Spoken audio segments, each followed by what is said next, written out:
Hey everyone, welcome back to the channel. Today we're going to bust some common myths about cybersecurity and tech careers that you might have heard. Whether you're just starting out or thinking about switching careers, this video is going to clear up a lot of confusion. So grab a snack and let's get into it. Alright, let's start with a big one. Do you need a computer science degree to land a job in cybersecurity? The short answer? No. Yes, having a CS or IT background can make things easier because you already know networking, hardware, and operating systems.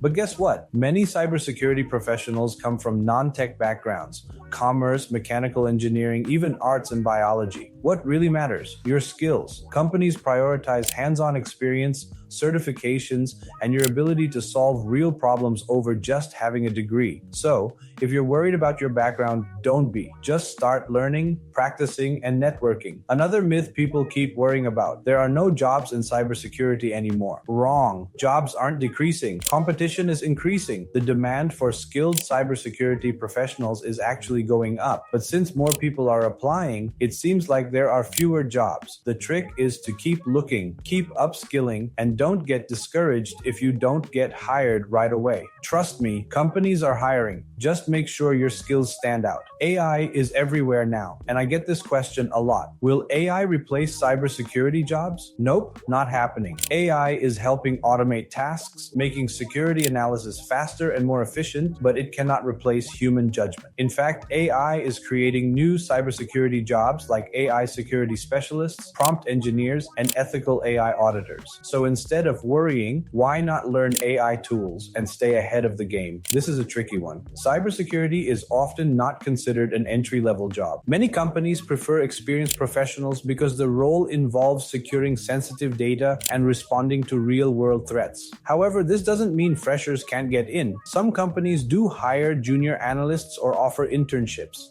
The key is to build hands-on experience through labs, personal projects, and networking with industry professionals. While cybersecurity may not always be an entry-level role, it's definitely possible to break in with the right approach.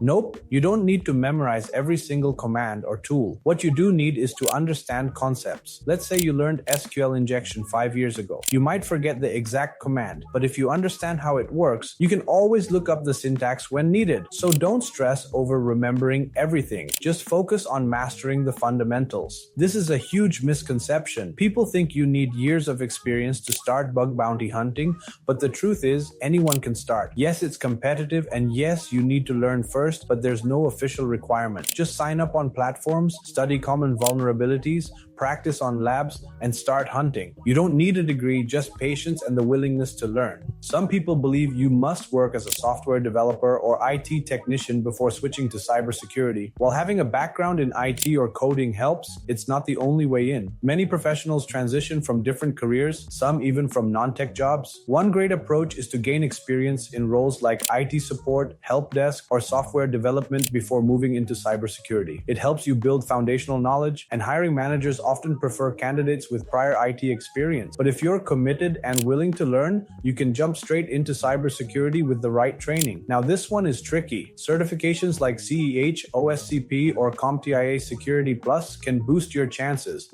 but they are not mandatory. Employers care more about what you can do than what certificates you hold. If you have real-world projects, practical skills, and some industry connections, you can get a job without a certification. However, many companies do list certifications as a preferred qualification, so having at least one can give you an edge. That being said, if you have a strong technical degree, some hands-on experience, and networking skills, you might still land a job without certs. But if you're looking to stand out in a competitive job market, certifications are a great way to validate your skills. So there you have it, some of the biggest myths about cybersecurity debunked. If you found this video helpful, don't forget to hit that like button, subscribe, and drop a comment below with any tech myths you've heard. I'd love to make a part 2. See you in the next video.